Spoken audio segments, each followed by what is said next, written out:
Bonjour, la capsule d'aujourd'hui est pour vous parler d'une nouvelle technologie en immunohématologie. Il s'agit de la technologie en phase solide. C'est une technique qui est de plus en plus utilisée dans les centres hospitaliers et la trousse dont je vais vous parler aujourd'hui est la trousse capture de Immucor. Alors, le principe de la méthode est qu'on utilise des microcupules tapissées d'antigènes pour effectuer nos analyses. Cette technique est principalement utilisée pour faire des tests de recherche et d'identification d'anticorps irréguliers et on peut aussi l'utiliser pour faire des tests de compatibilité croisée entre les donneurs et receveurs de sang. Alors, si on grossit une des cupules qu'on voit ici dans la plaquette blanche, on voit qu'il s'agit d'une microcupule en plastique qui est tapissée d'antigènes et ces antigènes se trouvent à être des globules rouges hémolysés et déshydratés qui sont fixés vraiment à la paroi de la microcupule. On va dire que c'est des stromas de globules rouges, c'est-à-dire que c'est des débris membranaires de globules rouges.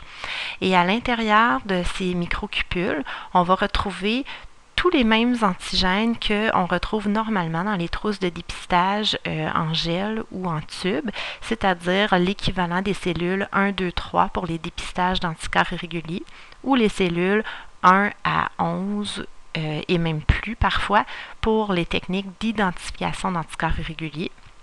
Et pour les tests de compatibilité croisée, on peut tapisser nous-mêmes les microcupules par une technique manuelle des antigènes de donneurs de sang. Alors, la première étape, c'est d'ajouter 2 gouttes de lys dans chacune des microcupules. Le lys va être le milieu réactionnel utilisé comme dans la technique en gel ou en tube. La deuxième étape est d'ajouter une goutte de l'échantillon du patient qui se trouve à être du plasma qui contient ou qui ne contient pas des anticorps irréguliers. La troisième étape va être l'incubation à 37 degrés Celsius. Alors, on voit que si l'anticorps du patient reconnaît l'antigène dont il est spécifique, l'anticorps va alors tapisser la paroi de la microcupule en se liant de façon spécifique à son antigène. Et si l'anticorps du patient ne reconnaît pas l'antigène dont il est spécifique, il n'y aura pas d'adhérence de l'anticorps à la paroi de la microcupule. La quatrième étape, c'est les lavages. Les lavages vont nous permettre d'éliminer les anticorps plasmatiques libres qui ne se sont pas fixés ou qui n'ont pas adhéré à la microcupule pendant l'étape de l'incubation. Alors, on voit ici que dans les 2 premières cupules, il reste les anticorps irréguliers du patient en plus grande ou moins grande quantité selon les forces de réaction et selon aussi le profil antigénique, c'est-à-dire qu'il y a possibilité qu'il y ait d'effet de dose selon si les globules rouges de départ étaient homozygotes ou hétérozygotes pour l'antigène correspondant. Et ici, dans la troisième cupule, on voit qu'il n'y a aucun anticorps irrégulier d'adhérer à la microcupule parce que l'antigène correspondant n'était pas présent. La cinquième étape, qui est une étape qui diffère des techniques que vous avez connues jusqu'à date, c'est l'ajout de cellules indicatrices. C'est les cellules indicatrices qui vont nous révéler la présence ou l'absence de l'anticorps irrégulier du patient.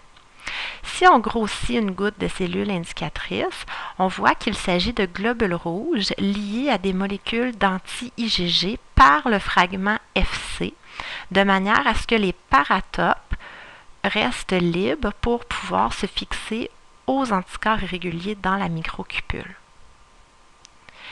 La sixième étape est la centrifugation. Elle est nécessaire pour rapprocher les cellules indicatrices des IgG ou des anticorps irréguliers du patient.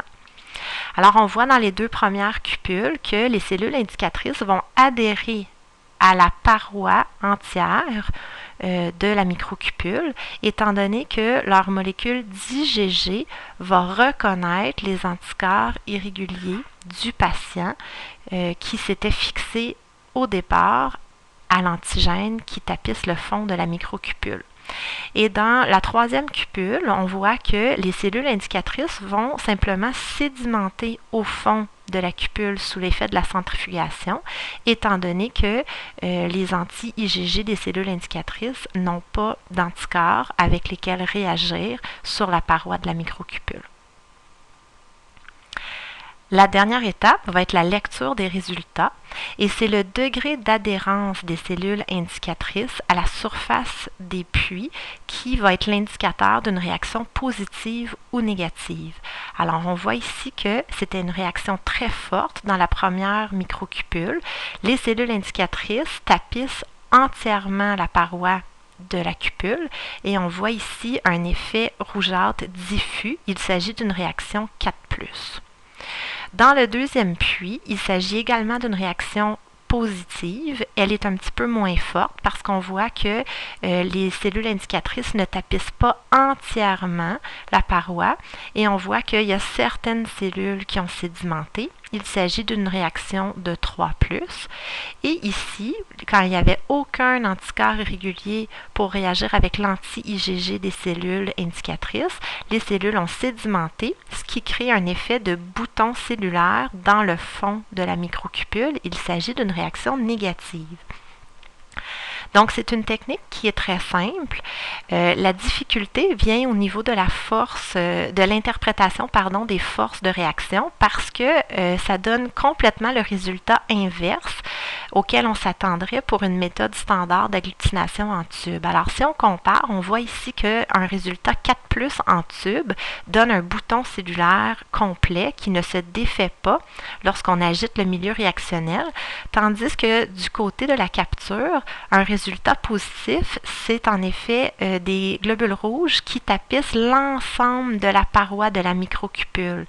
Et plus on descend dans les forces de réaction, on arrive au résultat négatif qui donne un bouton cellulaire qui signifie que les globules rouges indicateurs n'ont pas pu adhérer à la paroi par l'absence d'anticorps irréguliers, tandis qu'ici, un résultat négatif en tube donne un résultat de globules rouges diffus et libres dans le milieu réactionnel. Donc, c'est important quand on commence à utiliser cette technique d'utiliser les chartes de comparaison de force de réaction pour ne pas se tromper à la lecture des résultats. Je vous invite à écouter la démonstration vidéo qui est disponible sur Moodle pour voir concrètement comment on réalise chacune des étapes de cette technique et les différents appareils qui vont être utilisés. Merci.